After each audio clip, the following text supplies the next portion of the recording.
And the reason why is that during the pandemic, the car rental companies decided that they were going to sell off parts of their fleet, thinking that demand was never going to come back. It came back faster than expected.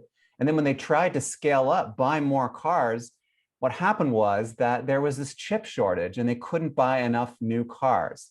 So what we're left with is too few cars, lots of demand, and that's why prices are higher. About 15 minutes before we started to talk, I just went and did a quick search looking for a rental car, an SUV at the Portland Jetport for the third week of August, Saturday to Saturday. SUV again, nothing for less than $1,100. And this is not an anomaly, right? This is kind of what's happening all across the US. This is not an anomaly. $1,100 is actually a pretty good deal. I've talked to people who've spent $3,000 for an SUV for just 1 week. So we are talking about some very seriously expensive rental cars here. So what kind of options do travelers have? Do they have to pay these prices, or is there any alternative out there? You don't have to pay the prices.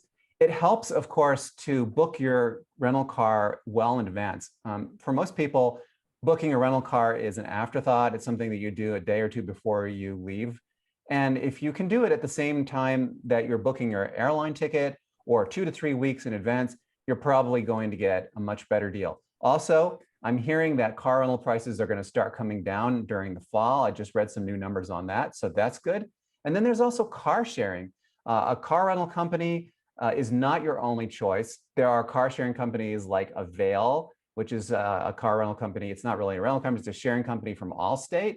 It includes your insurance, so that's actually a pretty good deal. But then my favorite option really is that you don't do a rental car at all. You vacation somewhere where you can use mass transit and you don't have to have a car. Do you find that that is what people are doing, is they are simply altering their vacation plans because the price of rental cars is so high? Is that what you're hearing? Oh, I am hearing so many stories from not just from people who are canceling their vacation plans, but people who are changing their plans so that they can go to a city maybe where there's mass transit like Chicago or New York. And there are even the stories about people renting U-Hauls when they are on vacation. So they're driving a pickup truck around because the rental cars were not available or too expensive. An option that a lot of travelers have used over the years is Priceline or Hotwire. You can get lower prices there. Are those really offering much of a discount this year or not? They are. You can save 10 to 20% using one of those opaque sites. That's what they call them. But really, there are so many different options now for getting around.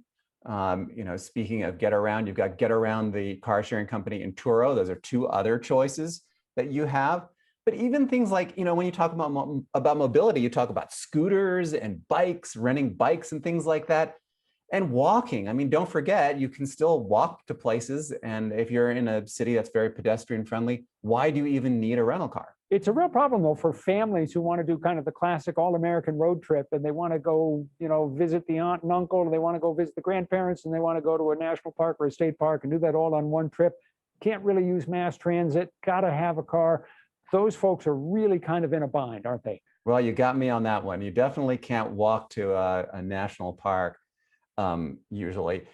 Most people are actually using their own cars for those types of vacations. You mentioned that you're seeing indications that prices will start to come down for rental cars in the fall. Given how high they are right now, how much are they likely to drop? So if we're right now looking at 2 to 3 times what we were paying for a rental car last summer, what might we be looking at in the fall? I wish that I could say they were going to come back down to normal levels.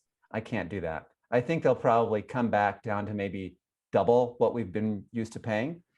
It's really going to take, the car industry is going to have to solve this problem. They're going to have to buy more cars in order for us to get back down to those 2019 levels that we were seeing. I don't think that's going to happen until next year.